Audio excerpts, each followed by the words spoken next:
A pleasant morning, everyone. I will be your presenter for today's reporting. Today's topic will be the subtopic of syllabus, which is the definition of syllabus. According to the Longman Dictionary of Language Teaching and Applied Linguistics, a syllabus can be defined as a description of the contents of a course of instruction and the order in which they are to be taught. A syllabus is a guide to a course and what will be expected of you in the course. Generally, it will include course policies, rules and regulations, required texts, and a schedule of assignments. A syllabus can tell us nearly everything we need to know about how a course will be run and what will be expected of us. What do we mean by syllabus? According to Hutchinson and Waters, a syllabus is a document that says what will, or at least what should, be learned. Also, according to Robinson, a syllabus is a plan of work and is thus essential for the teacher as a guideline and context of class content. Yalden also has the same opinion. He stated that a syllabus is an instrument by which the teacher can achieve a certain coincidence between the needs and the aims of the learners and the activities that will take place in the classroom. As stated earlier, Hutchinson and Waters define the syllabus as a document that says what will be learned. From that, we can conclude that a syllabus is like a guide on what to teach us, ranking from the most important to the least one. Same with what Yalden and Robinson have stated. It is an instrument used by teachers as a guideline of what to teach, but there are several different ways in which a syllabus can be defined. This stems from the fact that the statement of what will be learned passes through several different stages before it reaches its destination in the mind of the learner. Each stage on its route imposes a further layer of interpretation. The syllabus is divided into 6 stages, half of which will be discussed by me, and the other half by Tony. Here are the 6 stages of the syllabus. We have the evaluation, organizational, materials, teacher, classroom, and learner syllabus. Starting with the first one, the evaluation syllabus. A syllabus is, at its most fundamental level, a statement of what is to be learned. This type of syllabus will be most recognizable to you as a document issued by ministries or other regulatory bodies. It specifies what a competent learner will be able to do at the end of a task. In effect, it establishes the criteria by which success or failure will be measured. In conclusion, this is referred as evaluation syllabus. It is an uninterpreted syllabus because the teacher has no input in its design, and he is expected to implement it whole without any change.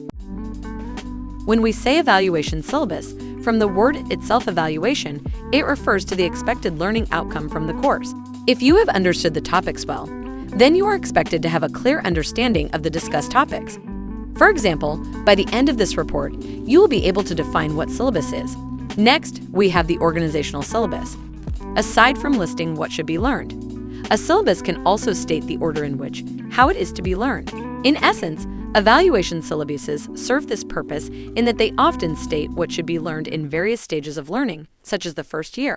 A syllabus might include not only a list of what should be studied or learned, but also the sequence or the order in which it should be learned. So when we say evaluation syllabus, it talks about what to learn, while organizational syllabus, on the other hand, talks about how it should be learned. An organizational syllabus is an implicit statement about the nature of language and of learning. In organizing the items in a syllabus, it is necessary to consider factors that depend upon a view of how people learn. For example, what is learned more easily? What is more fundamental to learning? Are some items needed in order to learn other items? What is more useful in the classroom? So, in this stage, it talks about how to organize the flow of your topics, ranging from the most fundamental knowledge to specific knowledge. We should also consider these factors to make the topics more appealing to the learners. For example, in this course, what if the first topic, which is the origins of ESP, is the last one to be discussed? Having not enough fundamental knowledge on the topics to be discussed first will surely affect your learning. So Tony will be taking over because she will be the one to discuss the rest of the stages. I hope you all have somehow understood my part of the report. Thank you and God bless. 2A. The material syllabus. The 2 syllabuses considered so far might be regarded as pure syllabuses in that they have not been interpreted. These are straightforward explanations of what has to be learned along with some guidance on how the items should be learned. The syllabuses contained no information regarding how learning will be accomplished. However, just like a course design model, a syllabus is only as good as the interpretation placed on it. The organizational syllabus goes through a succession of interpretations on its way to the learner. The materials writer is usually the first to interpret the syllabus. As a result, we have our third type of syllabus, the material syllabus. While the material writer writes his or her material, he or she makes assumptions about the nature of language learning, and language use. All of these factors can affect whether or not something is taught and how well it is learned. If specific vocabulary items are provided in text that appeal to learners, for example, they are more likely to be retained since the learner's attention will be shown to them. The teacher syllabus. The second stage of interpretation usually comes through the teacher. The great majority of students in the world learn language through the mediation of a teacher. Thus, we have the teacher syllabus, according to Breen 1984. Like the materials writer, the teacher can influence the clarity, intensity, and frequency of any item, and thereby affect the image that the learners receive. According to Stivic 1984, recounts how an inexperienced teacher would finish in 2 minutes an activity that he would spend 20 minutes on. This kind of variability will inevitably affect the degree of learning. The classroom syllabus. As every teacher knows, what is planned and what actually happens in a lesson are two different things. A lesson is a communicative event which is created by interaction of a number of forces. The lesson plan is like the planned route, but like a planned route, it can be affected by all sorts of conditions along the way. The unexpected traffic jam, the slow-moving vehicle that you get stuck behind, the diversion because of roadworks, the new one-way system that you get lost in, but the journey might also be helped along by the new stretch of motorway, the company of traveling companions, fine weather, etc.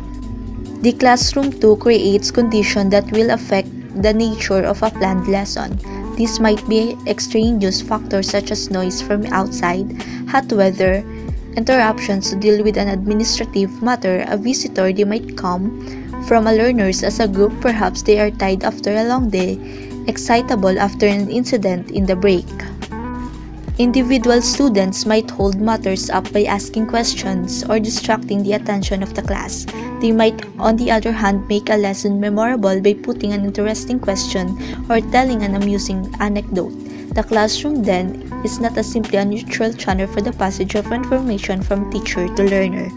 It is a dynamic, interactive environment which affects the nature both of what is taught and what is learned. The classroom thus generates its own syllabus. The learner's syllabus. The syllabuses we have considered till now might all be referred to as external syllabuses. The learners might participate in their creation to some extent, but essentially they are external to the learner. The last type of syllabus, however, is an internal syllabus. It is the network of knowledge that develops in the learner's brain and which enables that learner to comprehend and store the later knowledge. We might call this the learner's syllabus. The learner's syllabus differs from all the other types we have been mentioned, not just in being internal as opposed to external, but in that it faces in the opposite direction. It is a retrospective record of what has been learned rather than a prospective plan of what will be learned. The importance of the learner's syllabus lies in the fact that it is through the filter of the syllabus that the learner views the other syllabuses. What is in that learner's syllabus, in other words, will have a crucial influence on whether and how future knowledge is learned. There is then not just one syllabus but several, and the teaching-learning process involves interaction of them all. When we use the term syllabus, we should be very clear which one we are referring to. In particular, do we mean the external specification of future learning or the internal construct developed by the learner? But the most important point of all to draw from this analysis is that there is no necessary relationship between any of the syllabuses, and in particular, there is no direct relationship between the starting point of the evaluation syllabus and the end point of the learner's syllabus. On any empirical evidence, this should be blindingly obvious, and yet the fallacy persists. I have taught the syllabus, therefore, the students have learned what is in the syllabus.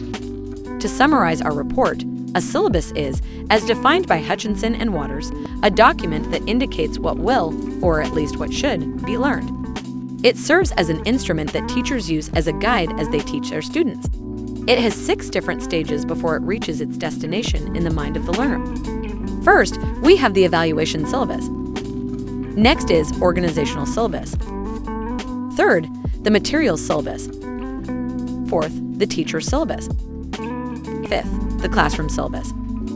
And the last one is the learner syllabus. We have prepared 3 points for you to easily remember what syllabus is.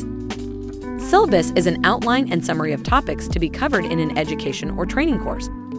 It is descriptive, unlike the prescriptive or specific curriculum. It is often either set out or prepared by the professor who supervises or controls the course quality. And it sums up our report. We hope you've learned a lot. I, SHEEN Fabraquel, together with my partner, Tony K. FELIX, are your presenters for today.